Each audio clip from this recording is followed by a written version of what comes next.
Hello good morning बच्चों, एक बार फिर स्वागत है आपके अपने साइंस हब यूट्यूब चैनल पर। बच्चे आज की क्लास होने वाली है, बहुत इंपॉर्टेंट क्लास होने वाली है 12वीं वाले बच्चों के लिए। जो बच्चे 12th क्लास के एग्ज़ाम देंगे 2024 के केमिस्ट्री वाले बच्चे, उनके लिए बहुत इंपॉर्टेंट क्लास होने वाली है। और साथ साथ में बायोलॉजी के लिए भी बहुत महत्वपूर्ण टॉपिक होने वाला है बच्चे। तो मैं आशा करता हूँ कि इस टॉपिक को अंत तक ज़रूर देखना।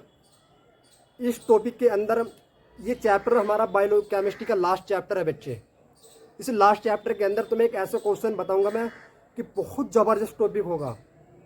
इस टॉपिक के अंदर से ऐसा कोई वो नहीं होगा जो बोर्ड में नहीं आएगा। तो मैं आशा करता हूँ कि इस वीडियो को तुम अंत तक जरूर देखना, ताकि आप भी बोर्ड एग्जाम में अच्छे से अच्छे नंबर ला सको, आप भी बोर्ड में अच्छे से अच्छा टॉप कर सको। तो उम्मीद करता हूँ मैं इस वीडियो को अंत तक देखना और अंत तक बने रहना। तो वीडियो स्टार्ट करते हैं। वीडियो स्टार्ट करने से पहले एक बार हमारे चैनल को सब्सक्राइब कर देना और बेल आइकन दबाना ना भूलें, इससे वीडियो की नई नई नोटिफिकेशन सबसे पहले आपके पास पहुंच सके। स्टार्ट करते हैं। चैप्टर का नाम है हमारा जैव अणु। नया चैप्टर शुरू कर रहे हैं हम बच्चे। इस चैप्टर का नाम है जैव अणु। ठीक है, ये 2024 के लिए बोर्ड एग्जाम के लिए इंपॉर्टेंट टॉपिक रहेगा हमारा। और पहले जैव अणु के बारे में समझते, फिर इसका एक टॉपिक क्लियर करते चलेंगे। सबसे पहले देखो जैव अणु सभी जीवित प्राणियों में पाए जाने वाले निर्जीव जटिल कार्बनिक यौगिक जो जीवित प्राणियों को ऊर्जा एवं पोषण प्रदान करते हैं, उन्हें जैव अणु कहते हैं। समझ में आ गया? जितने भी जीवित प्राणी हैं, उन जीवित प्राणी का तुम्हें पता, जितना भी सारे शरीर के अंदर कार्बनिक यौगिक या पदार्थ पाए जाते हैं, वो कार्बनिक पदार्थ क्या करते हैं, वो कार्बनिक यौगिक करते क्या हैं? वो कार्बनिक यौगिक हमारे शरीर को ऊर्जा और हमारे शरीर को पोषण प्रदान करते हैं। उसे हम जैव अणु कहते हैं। उसे ही हम जैव अणु कहते हैं। जैव अणु उदाहरण देखिए, जैसे कार्बोहाइड्रेट, प्रोटीन, वसा, विटामिन, हार्मोन्स आदि, ये सारे के सारे जैव अणु हैं। और ये सारे के सारे मिलकर हमारे शरीर को ऊर्जा और पोषण प्रदान करते हैं, जिससे हम अच्छे तरीके से अपने शरीर को जीवित रख सकते हैं। इसे हम जैव अणु कहते हैं। जैव अणु को 3 भागों से बांटा गया है। Number 1 carbohydrate, number 2 protein, number 2 vitamin. कुछ समझ में आ रहा है बच्चे? नंबर 1 कार्बोहाइड्रेट, प्रोटीन्स और विटामिन।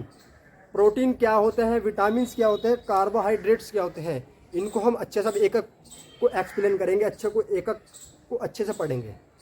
तो हेडिंग लगाइए कार्बोहाइड्रेट, हेडिंग लगाइए कार्बोहाइड्रेट। इसको पूरा एक्सप्लेन करेंगे, डीपली पढ़ेंगे। और याद रखना, बोर्ड एग्जाम में इम्पोर्टेंट टॉपिक है। क्या होगा? इम्पोर्टेंट टॉपिक है। तो उसको इम्पोर्टेंट लिखिए ताकि हम अच्छे से करिए। चलो हेडिंग लगाइए, अब इसको डीपली पढ़ते हैं। तो बच्चों लगा लिया हेडिंग कार्बोहाइड्रेट्स। अब कार्बोहाइड्रेट्स के बारे में पूरा एक्सप्लेन करेंगे, पूरा अच्छे से डीपली पढ़ेंगे हम लोग कि कार्बोहाइड्रेट्स क्या होता है, कहाँ से हमें प्राप्त होता है और किसके अंदर कार्बोहाइड्रेट पाया जाता है। चलिए स्टार्ट करते हैं।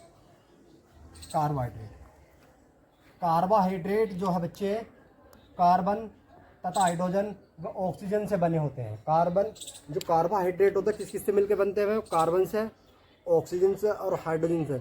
इन तीनों से मिलकर बनते हैं कार्बोहाइड्रेट। से बने यौगिक को क्या कहते हैं? हम कार्बोहाइड्रेट कहते हैं। समझ में आ गया? मुख्यतः कार्बोहाइड्रेट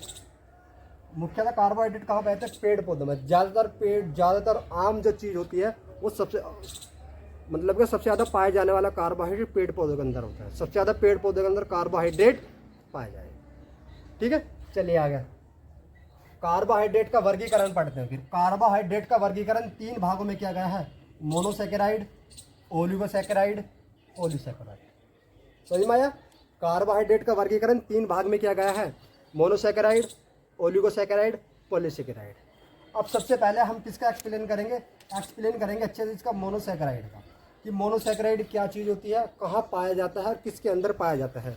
तो इस चीज़ को अब हम देखते हुए पूरा का पूरा मोनोसैकेराइड हम एक्सप्लेन करेंगे। चलिए हेडिंग डालिए मोनोसैकेराइड, हेडिंग लगा लीजिए मोनोसैकेराइड। बच्चे मोनोसैकेराइड ये सरल कार्बोहाइड्रेट होते हैं, क्योंकि इनका जल अपघटन नहीं होता। मोनोसैकेराइड वे होते हैं जिनको जल में डालने के बाद वो जल के अंदर नहीं टूटते, वो कहलाते हैं मोनो कार्बोहाइड्रेट्स। साफ साफ लिखा ना बच्चे, क्योंकि इनका जल अपघटन का मतलब होता है ये जल के अंदर डालने पर, ये जल के अंदर कभी भी नहीं घुलते। याद रखना, अपघटन का मतलब होता है जिसको जल में डालने के बाद जल में वो नहीं घुलेगा कभी भी, वो अपघटन कहलाता है। देखिए मोनोसैकेराइड बोलते हैं, उन्हें क्या बोलते हैं, मोनोसैकेराइड। जैसे शर्करा का जल अपघटन नहीं होता, याद रखना। वे कार्बोहाइड्रेट जो स्वाद में मीठे होते हैं शर्करा यानी कि कौन से मोनोसैकेराइड बोलते हैं जो, जैसे शर्करा की होगी स्वाद में मीठी होगी, वो कहते हैं मोनोसैकेराइड। एग्जाम्पल में क्या हो गया, ग्लूकोज, फ्रक्टोज, सुक्रोज, लैक्टोज, ये सारे के सारे उदाहरण होते हैं मोनोसैकेराइड के। उम्मीद करता हूं कि पहला हेडिंग मोनोसैकेराइड अच्छे समझ में आ गया होगा। तो इसका नोट कर लीजिए, बोर्ड एग्जाम के लिए इंपॉर्टेंट है। बार बार बोल रहा हूं मैं, बोर्ड एग्जाम के लिए मोस्ट इंपॉर्टेंट है, तो इसको ना छोड़े, इसको अच्छे से पढ़े। अगला हेडिंग डालिए ओलिगोसैकेराइड। अगला हेडिंग ओलिगोसैकेराइड। तो बच्चों डाल लिया दूसरा हेडिंग क्या था हमारा, ओलिगोसैकेराइड।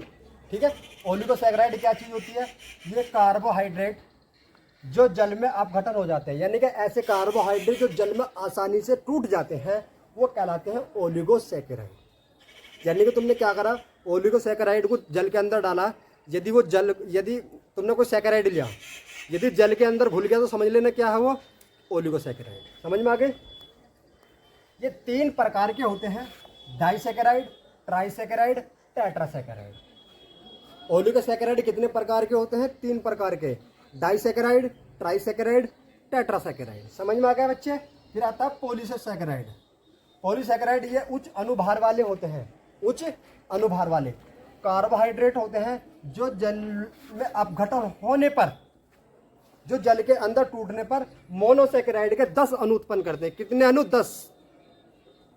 याद रखना, ये जब जल के अंदर घुलेंगे तो 10 मोनोसैकेराइड बनाएंगे। कितने, 10 मोनोसैकेराइड बनाएंगे। उदाहरण मिले स्टार्च, सेलुलोज, स्टार्च और सेलुलोज। मैं एक बार और एक्सप्लेन कर सकता हूं तुम्हें अच्छे से। इससे पहले क्या था, सैकेराइड, मोनोसैकेराइड ऐसे कार्बोहाइड्रेट तो जल में जो नहीं घुलते, और ओलिगोसैकेराइड जो जल में घुल जाते हैं। और तीसरा हमारा है पॉलीसैकेराइड। पॉलीसैकेराइड का मतलब होता है, पोली का मतलब होता है बहुत सारे। जब तुम इसको जल में घोलोगे तो ये बहुत सारे कार्बोहाइड्रेट बनाएगा, ऐसे कहते हैं पॉलीसैकेराइड। ठीक है, ये अच्छे से लिख लेना, ये इंपॉर्टेंट टॉपिक है। फिर इसका अगला आता है महत्व। इंपॉर्टेंस क्या है, कार्बोहाइड्रेट शरीर के लिए महत्वपूर्ण होता है, यानी कि ये बहुत हमारे कार्बोहाइड्रेट जो होता है हमारे शरीर के लिए बहुत महत्वपूर्ण होता है, बहुत आवश्यक होता है। ये शर्करा, ग्लूकोज, तंत्रिका, मांसपेशी एवं अन्य ऊतक की मरम्मत करता है। यानी कि हमारे शरीर के अंदर ऊतक हुआ, मांसपेशी हुआ, तंत्रिका हुआ, अगर चोट पाट लग जाती है तो उनकी क्या करता है, ये मरम्मत करते हैं कार्बोहाइड्रेट।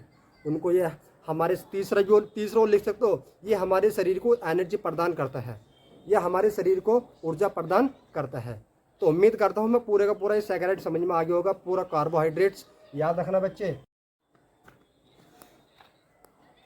तो बच्चे ये इंपॉर्टेंट टॉपिक है, याद रखना, बहुत जरूरी टॉपिक है बोर्ड एग्जाम के हिसाब से।